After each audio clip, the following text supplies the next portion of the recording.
Good evening, ladies and gentlemen. It is Saturday, the 15th of February 2025.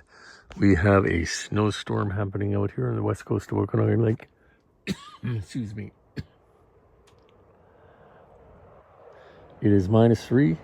It is snowing. The roads haven't been plowed yet, up here at least in Glen Rosa. But it is ugly, ugly, ugly. So drive safe. Take your time getting home. If you're going over the Coquihalla Connector tomorrow morning, make sure you have all your snow tires and winter safety gear with you in case you hit the ditch. And take care, stay safe. Always. Peace out.